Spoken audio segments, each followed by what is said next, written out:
Hi, everybody. This is Jeff Overturf. I'm sitting here with Tom Seabourne. He's going to give us another health tip today. What's up, Tom? Oh, hey, Jeff. Everybody's always wanting abs, and they're going to do anything to get them.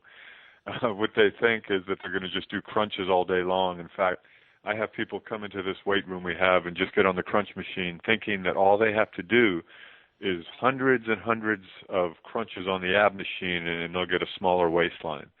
Well, that's not true, and most people who are cognizant of the fitness industry, they know that that doesn't work.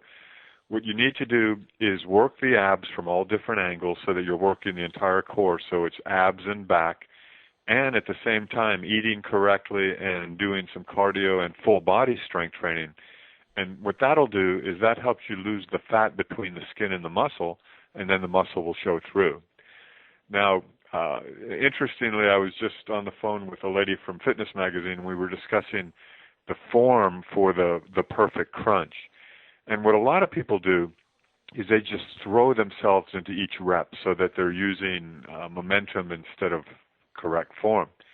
So what people should do is think about bring their low back flat into the floor, so that's step one, and then bring their rib cage toward their knees, that's step two, and then go ahead and lower their rib cage back toward the floor, and then bring their low back off the floor and do that 3 seconds up, 3 seconds down. By doing it slow, that decreases momentum so that the muscles are working, and at the same time, you're preventing possible back injury. Now, fitness trainers will tell their clients to keep imagine an imaginary apple between their chin and their chest so that their head doesn't flop back and forth, which is what I see all the time. In fact, Jeff, one time, this is no joke, there was a guy in the gym, he had a 25-pound plate on his face with his nose poking through the hole on the plate. And I thought, you got to be kidding. And, it's crazy what people will do to try to get abs. But, when I was discussing how to keep the neck in the proper position with a lady from Fitness Magazine, she had heard of just bringing your tongue to the roof of your mouth. You know how, like if you get an ice cream head freeze, you bring the tongue to the roof of your mouth, and that kind of diminishes that headache. Well, I mean, you can try that right now and just bring your chin to your chest. It doesn't do a thing. But while we were talking, I just experimented, and if you bring the tip of your tongue towards your throat and then try to bring your chin toward your chest, then it works. So anyway, that's another tool some of your listeners might do if they find that they're snapping their head back and forth, creating some type of a whiplash effect. Well, we do a couple years ago. Go ahead. In my class, we do regular crunches and side oblique crunches. When you get on your side and you lift your legs, I got that from one of your videos.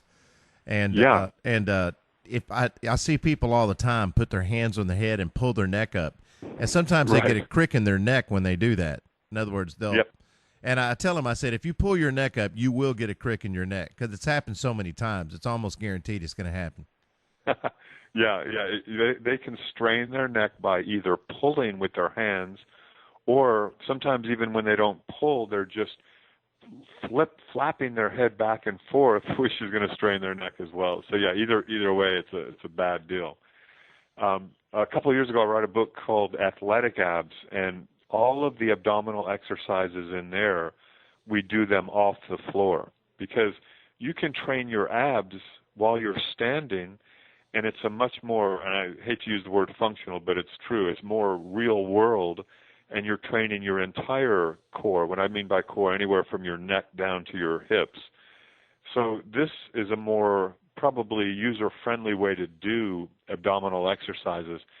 And again, the key for your listeners is to remember to do a variety of exercises at different angles, because just like you were saying, you do your regular crunches for the rectus abdominis, and then for your obliques, your internal and external obliques, you get kind of a twisting type motion, and then the transverse abdominis, that's trained when you exhale forcefully, so you can do that on each rep as well. So training all those abdominal muscles in a way that uses all different angles at different speeds, but when I say different speeds, I don't mean really fast, but I just mean different speeds so that there's, as we've discussed before, there's different muscle fibers, fast twitch, slow twitch. So if you use different resistance at different speed, then you're more likely to be able to attack all of the different muscle fibers in the abdominal area. But the most important thing, most people have abdominal muscles, but they don't see them because the fat that's covering them. So that's a function of eating correctly, cardio, and then full body strength training. Well, that was a good topic today, because I have that winter coat on my belly right now.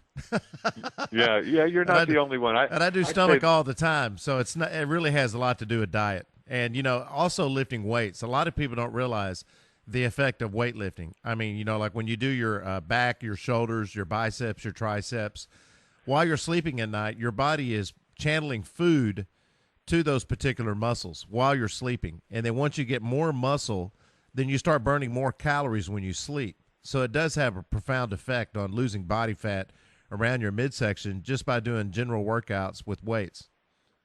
Yeah, absolutely.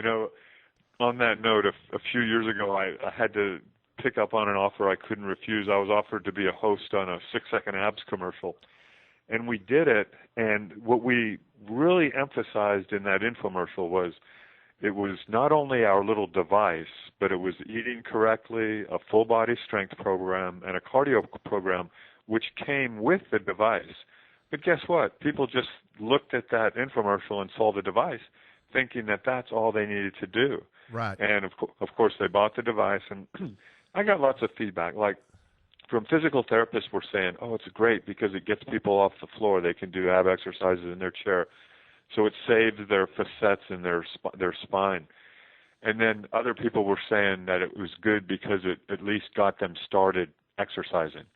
And then I remember one lady came up to me and she said, I bet that exercise machine would work if I'd use it. And so, she just wasn't using it. And just like you said, Jeff, it's doing the entire program. I mean, a little bit of everything, eating correctly 80% of the time, and then doing cardiovascular activity to help increase metabolism a little. But as you suggested, a full body weight training program that burns calories even after your workout's over. So you got it. Absolutely. Well, hey, I appreciate the tip today, Tom. You've been very helpful, and I get a lot of feedback from my listeners, and they enjoy. That's one part of the show that they really like. In other words, like sometimes they'll like some of the topics, but they always like your tips because I have a lot of listeners that are in our age range, and also people that are also trainers and martial artists and people that are in fitness, and they really appreciate all your tips.